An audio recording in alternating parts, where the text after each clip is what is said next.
So last time we talked about matrices with the basis of real eigenvectors, and today we talk about complex eigenvalues, but before we need to remind ourselves how complex numbers work.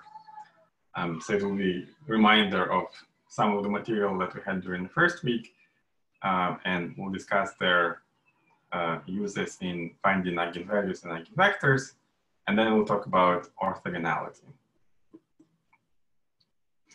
So negative real numbers have no square roots. If not, well, we can just make them up, right? We introduced a new symbol whose square is equal to -1. It's called I, or imaginary unit. So all real numbers have square roots this way. So root of -7 is equal to I times root 7. And actually, there's also another branch here. There's also minus. It's plus minus I root 7. So every complex number can be written as a collection of expressions a plus bi, where a and b are real numbers, and I squares to -1. We write a script, the math bb symbol c for the set of those numbers. And we add them and multiply as we usually do. So if we add a plus bi plus c plus di is equal to a plus c plus b plus d times I. And multiplication goes as follows. So we have a plus bi multiplied by c plus di, and we just open up parentheses and multiply every term by the other one. And we have four pieces. So remember that I squared is equal to -1. And then this BD acquires the minus sign, so we can combine them together into the AC minus BD plus AD plus BC times I. A useful fact: if you take A plus BI and multiply it by A minus BI, you'll get A squared plus B squared.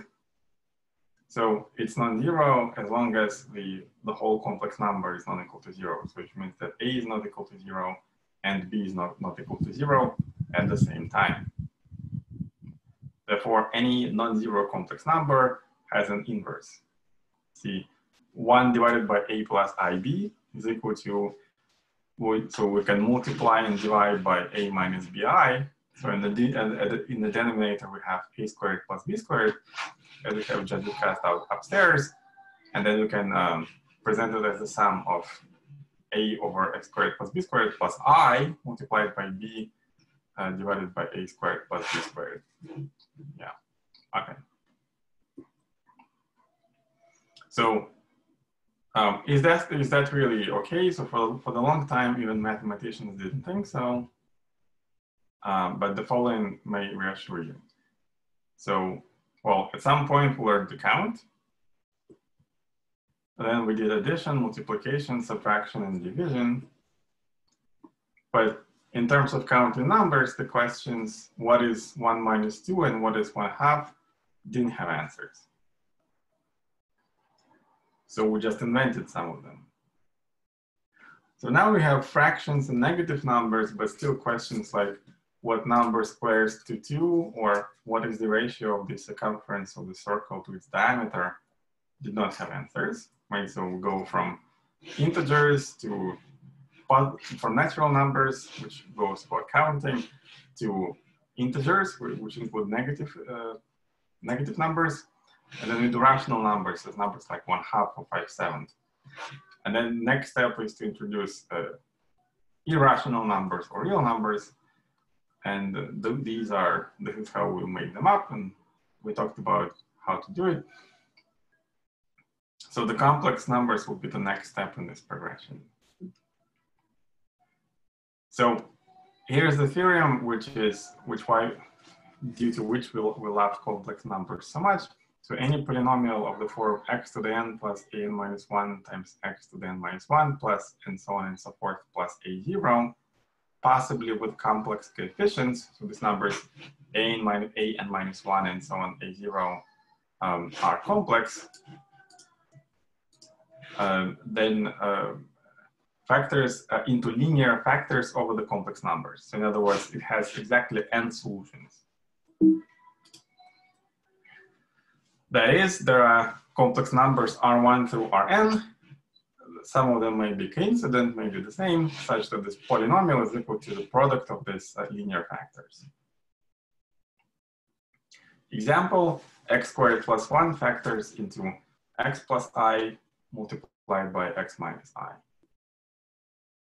So we can depict complex numbers in a complex plane, right? So we have two axes, so the role of x-axis is called, is the real part for the x-axis and imaginary part for the y-axis. So 2 plus 3i is a point over here. It's 1, 2, and 1, 2, 3. So this is 1 minus 3i, minus 3 minus 3i, and minus 2 plus I. It is also convenient to use polar coordinates, like in analysis. A complex number z now is represented by, so in two-dimensional Euclidean space, we can write a point in a plane using two real numbers, a tuple, ordered tuple of two numbers, x and y, and now we just group them into this complex number, x plus iy. So the distance from the origin to this point is r, right? It is, and then the real part of the complex number is x, it's r times cosine theta, and the imaginary part of this complex number, y, is equal to r times sine theta. There's a fundamental identity here, which says that exponential to I theta, where theta is real, is equal to cosine theta plus I sine theta. It can be derived, for example, using Taylor formula for exponential, cosine, and sine. But for us, it makes it possible to rewrite any complex number x plus iy via the polar coordinates.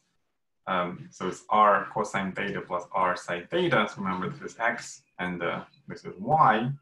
So we can write it as r times e to the I theta, where theta is the polar angle and r is the radius vector.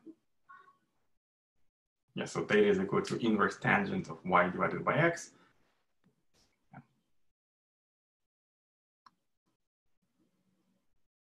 In particular, e to the I pi plus 1 equal to 0. And in this form, Leonhard Euler himself found this identity. And what you see in the previous slide is a generalization. So to see it, you need to put theta to be equal to pi, right? So then sine of pi is equal to 0, cosine of pi is equal to minus 1, and then you can move it to the left-hand side to get e to the I pi is equal to 1. Now, let's talk a bit about the geometric meaning of complex multiplication. So multiplying by a complex number, a plus bi, is a linear transformation on the two-dimensional real vector space underlying the complex numbers, aka the complex plane. Indeed, so we can we can represent it like a matrix over here with elements a minus bba, so multiplied by some vector cd. We have AC minus BD, BC plus AD. So if you remember from several slides ago, so feel free to roll back if you need it. So this is this will be the real part of the product of two numbers. And this is the imaginary part. Let's write it back. So we have A plus IB multiplied by C plus ID. And then the real part will be AC minus BD plus I multiplied by imaginary part, which is BC plus AD. So we have, this is the real part. And this is the imaginary part. So therefore, we represent multiplication by this complex number as left multiplication by the matrix A minus B, BA.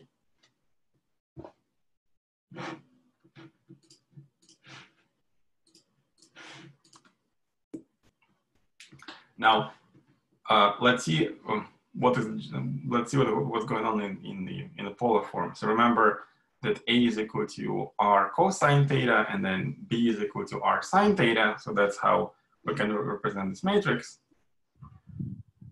So as we know from previous discussions, this linear transformation rotates the two-dimensional plane by angle theta counterclockwise, and then scales it by a factor of R. Okay, so let's get back to linear algebra. So we developed linear algebra with real coefficients. But everything we did since the beginning of the discussion actually makes sense as well if we replace everything with complex numbers. So as an exercise, you can go back to the previous material and then check that this works, right? So pretty much every calculation that we did, you can replace every number, every real number, you can replace it with a complex number. And it is important in this calculation, in all those calculations, that non-zero complex numbers, they have inverses. Why is this useful? Well, in the previous video, we saw that the n by n matrix can be diagonalized with its characteristic polynomial when its characteristic polynomial has n distinct real roots. So if you're willing to use complex numbers, then we can diagonalize the matrix whenever its characteristic polynomial has n distinct complex roots, using the same argument, right? So we just literally, we can repeat the same proof as we had in that video, only just substituting real numbers with complex numbers. Okay, so that's a very, very powerful statement. So, because you know the fundamental theorem of algebra tells us that every polynomial factors into linear factors over the complex numbers. Therefore, if you use the eigenvalue decomposition, we can get it done. Now, the matrix cosine theta, theta, negative sine theta, cosine theta, its characteristic polynomial is equal to lambda squared minus 2 cosine theta plus 1, and it has two roots, right?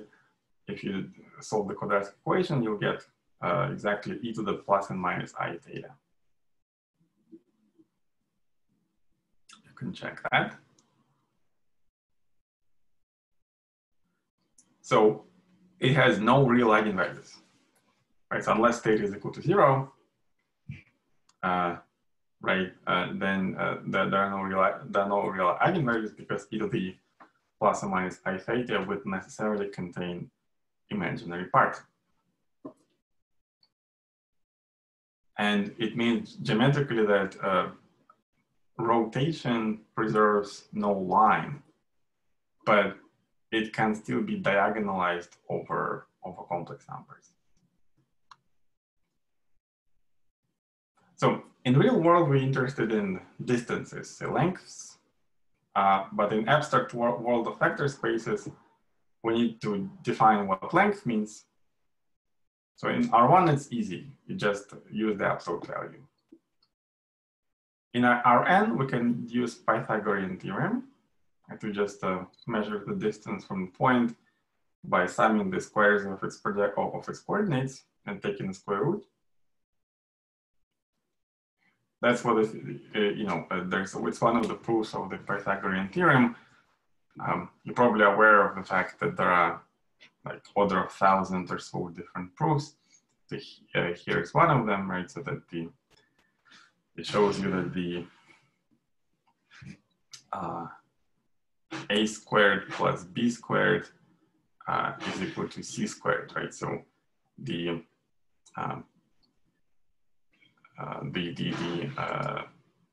what was done here is that in this big square of sides a and b, we can move around blocks. So those purple blocks, which are triangles of sides a and b, and the diagonal equals to c, So we can either move them this way, so then the area of the empty spots will be equal to a squared plus b squared, or we can move them like this around the corners, so that the what we have in the middle will be a square of side c, right? So it's equal to c squared. So if you have a vector v, v1, v2, and so on, vn inside a dimensional space, then we define its length or norm to be square root of sum of squares of its coordinates. So for a positive scalar lambda, norm of the vector lambda v is lambda times norm of the vector v. So if you take this vector 5, 3, 1, 1, it has length equals to 6, as this calculation suggests.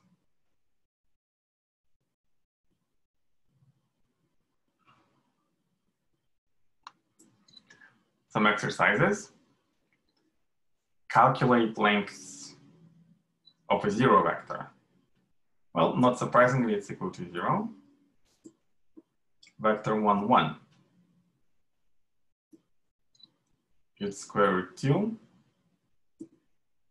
Vector -1, 2, -3, 4.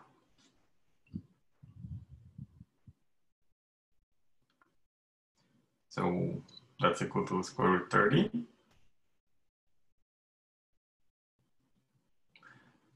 So if the given a vector inside a dimensional Euclidean space, there is a unique vector of length 1 pointing in the same direction, right? So we just take vector v and divide it by its length.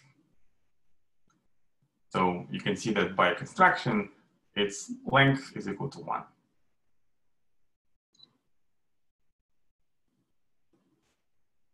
So we call this the unit vector in direction of v. So in example from 2 slides ago, vector 5, 3, 1, 1 has length 6. So therefore, to find the unit vector, we just divide every component by 6. So it's vector 5, 6, 3, 6, which is 1/2, 1, 6, 1, 6. Another exercise to find the norms of the vectors and calculate the unit vector in each direction. So vector 3, 4 has length 5, right? That's our Pythagorean theorem. So the unit vector is 3/5, 4/5. 3, 4, 5. Its length is equal to square root of 50, or 5 square root 2.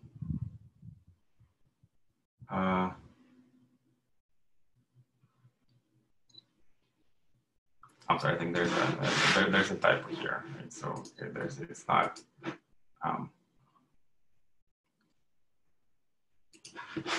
square root 50 is not equal to 5 square root 2. So just ignore this part, okay? And then you need to divide by, well, divide by square root 50.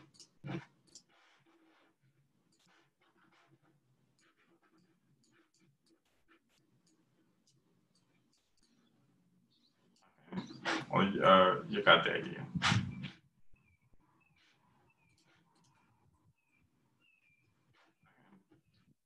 Now let's talk about distance. So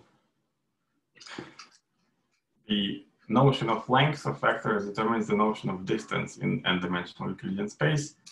So the distance between A and B is the norm of the difference between B and A, or A and B. It doesn't matter which way you go, because from the definition, clearly it does not depend on the order. So the distance between vectors 1, 2, 3 and 3 to 1 is equal to 2 times square root 2. So you subtract the coordinates one from another, you get the norm of vector -2, 0, 2, which gives you 2 root 2. Orthogonality. So recall that we have a triangle with sides of lengths A, B, and C. We have the relationship a squared plus b squared equals c squared if and only if the angle between the sides of lengths A and B is a right angle. And That's the Pythagorean theorem. Otherwise, there is a correction with a cosine of that angle. Okay, so take vectors A and vector B. So here, this black vector is A minus B. So in R2, the vectors A and B they have the right angle if and only if. So you can, if you write the Pythagorean theorem this way, that it tells you that the norm of vector A plus norm of vector B squared plus norm of vector B squared is equal to square of the norm of A minus B squared. Actually, you can call it C if you want. So that's what the Pythagorean theorem tells us. In higher dimensions, we turn this fact into a definition, right? So, if you have vectors A and B, they are orthogonal if and only if the following statement is true. There is a way to go around it, but we need to define the dot product, right? So we are purposefully avoiding this in this lecture. So if you expand those out, consider vectors A1, vectors A with components A1 through AN, and vector B with components B1 through Bn.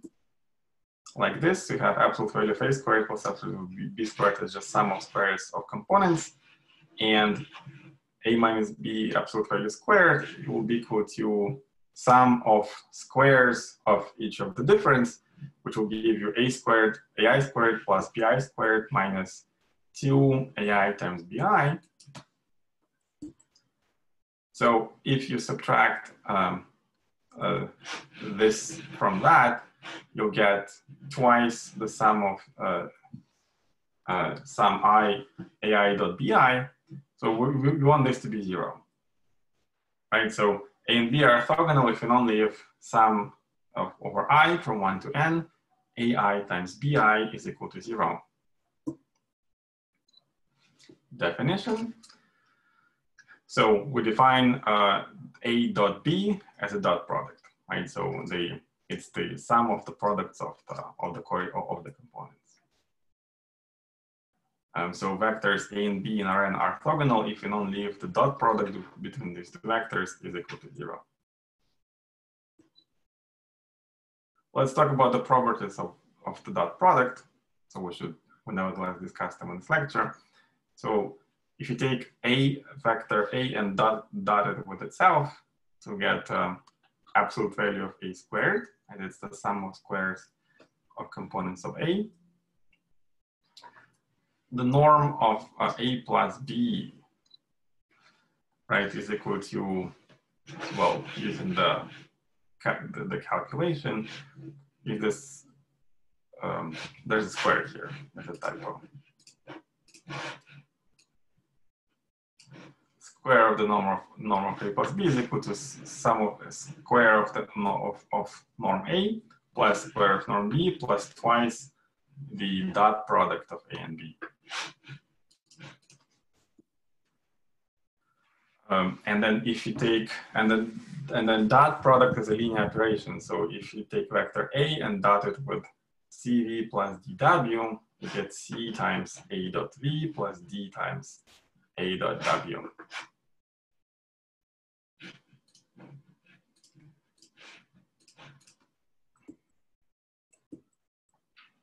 Let's do an exercise, compute the following dot products.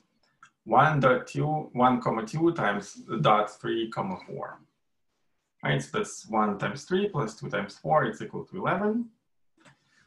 2 times minus 1, 2 minus 1, 3, dot 1, 2, 4.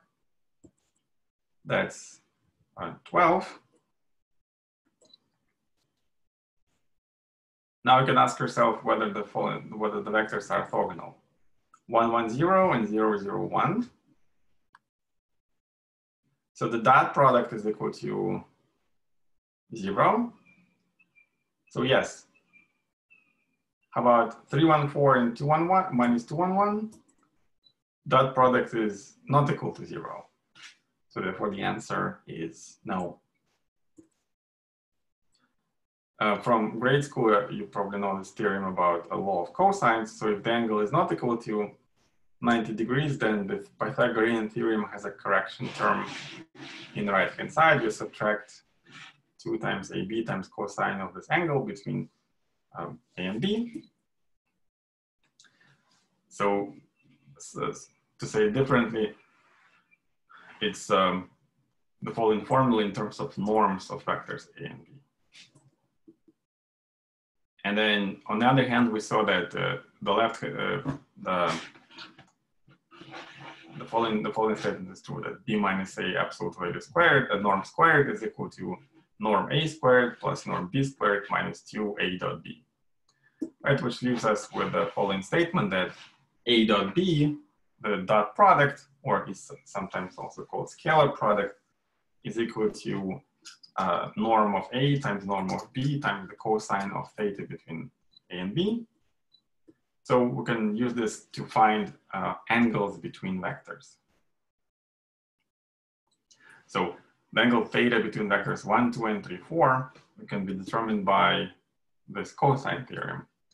So first we need to calculate the dot product, and we need to calculate the norms of each of the vectors. So the dot product is 11, and the norm of first vector is 5. The norm of the square root 5, the norm of the second vector is 5. So theta is the inverse cosine of 11 over 5 root 5. Right, so keep in mind that this is only one of the solutions because it can be either this angle or pi minus that angle. And so,